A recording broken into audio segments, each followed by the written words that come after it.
जैसी आशंका थी वैसा ही हुआ।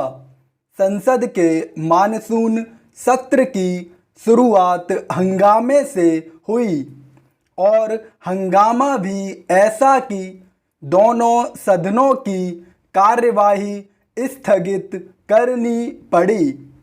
इसका अंदेशा पहले से था कि विपक्ष हंगामा करेगा, लेकिन यह आभास नहीं था कि वह प्रधानमंत्री को अपने नए मंत्रियों का परिचय कराने का भी अवसर नहीं देगा।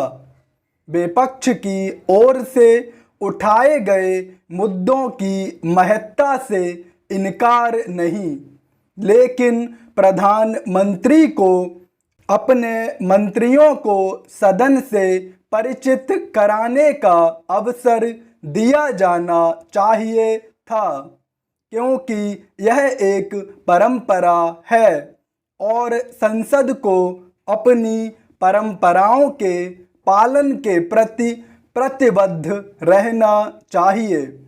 दुर्भाग्य से ऐसा नहीं हुआ। यदि इस परंपरा के निर्वहन के बाद विपक्ष अपनी बात कहता तो कोई देर या अंधेर होने वाली नहीं थी।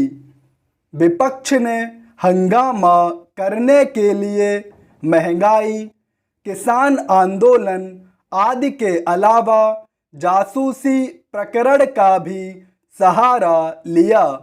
यह मानने के अच्छे भले कारण है कि यह मामला खास तौर पर विपक्ष को हंगामा करने के लिए उपलब्ध कराया गया।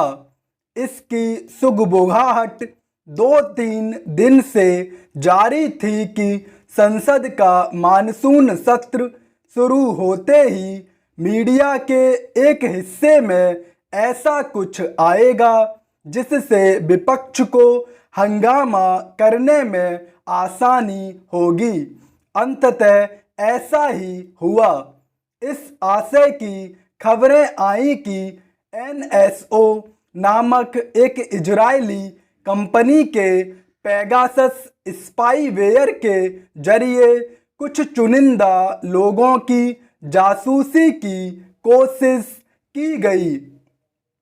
हालांकि खबरें यही कहती हैं कि पेगासस के जरिए जासूसी करने की कोशिश की गई और यह स्पष्ट नहीं कि इसमें सफलता मिली या नहीं, लेकिन विपक्ष अपनी सुविधा के लिए इसी निष्कर्ष पर पहुंचा कि चुनिंदा लोगों के मोबाइल फोन की जानकारी हासिल की गई अथवा उनकी बातें गोपनीय रूप से सुनी गईं।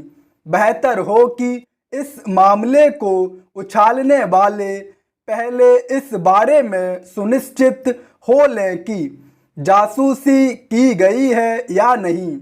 इसकी अनदेखी नहीं की जा सकती कि सरकार के साथ संबंधित इजरायली कंपनी ने भी इससे इनकार किया है कि पेगासस के जरिए भारत समेत अन्य देशों के खास लोगों की जासूसी की गई। यह मामला कुछ इसी रूप में पहले भी सामने आ चुका है और तब भी किसी नतीजे पर नहीं पहुंचा जा सका था।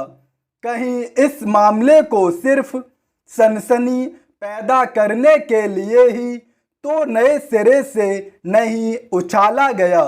वस्तु स्थिति जो भी हो, विपक्ष के लिए यह तय करना आवश्यक है कि वह अपने मसलों पर संसद में चर्चा करना चाहता है या फिर हंगामा।